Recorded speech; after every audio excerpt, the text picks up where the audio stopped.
What's up, everybody? This is Dark Masick with Brutally Delicious, coming at you with a review of Sonata Arctica's brand new acoustic album, Acoustic Adventures Volume 1. While re-recording songs is certainly not new to Sonata, they did, after all, re-record all of Ecliptica a few years ago. This is giving them a brand new treatment. The vibe I get from this is, it's not metal at all, but it reminds me of when Bruce Springsteen did an album called the Seeger Sessions. I don't know whether you guys are all familiar with that, but instead of playing stuff like Born to Run and whatever, Bruce Springsteen's going, "Get out the way, old Dan Tucker, you can't wait to get your supper," and other shit like that you never thought he would do. Just having the fucking time of his life. And, I mean, they're not doing traditional folk songs here, but the way they delivered them, they might as well have been. So, first things first that I noted, sometimes Tony Kako will hum or slightly sing the keyboard melodies in like a do-do-do-do-do like kind of deal. And those are way too low in the mix, but I was pleasantly surprised with them. The first time I heard it, I thought, like, what the fuck is he doing here? But it really fits the vibe they're going for. The first track is a re-recording of a song called The Rest of the Sun Belongs to Me from Winterheart's Guild.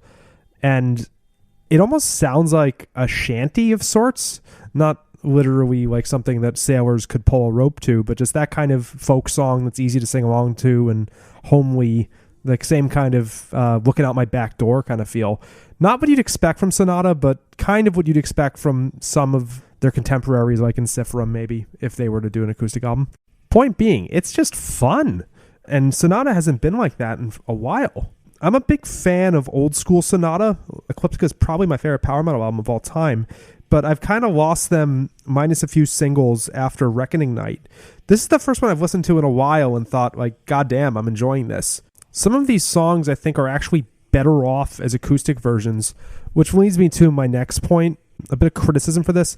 I don't know why they did so much later material. I guess it's hard to do something like Eighth Commandment or Blank File or Web Allergy on an acoustic guitar and make it sound convincing.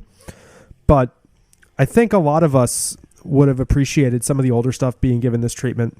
Major point here. Why the fuck did they not do Letter to Dana? I mean, they'll do a little less understanding, but not their most successful ballad ever? What gives, guys? But I digress. This was actually really fun. I think Alone in Heaven sounded great. The intro on acoustic sounds like Right Now by Van Halen. Listen to that and tell me whether I'm crazy. But I think that's one that definitely translated better onto acoustic than the original one did. Paid in Full, going full Western. Was not expecting it, and I thoroughly enjoyed that. The band has already redone Wolf and Raven once before. The last time they just made it slower. This time they gave it the acoustic treatment, but kept all the same speed and still was pretty shreddy. Unlike anything I'd ever heard, I think this is a much better novelty remake than the 2008 one they did.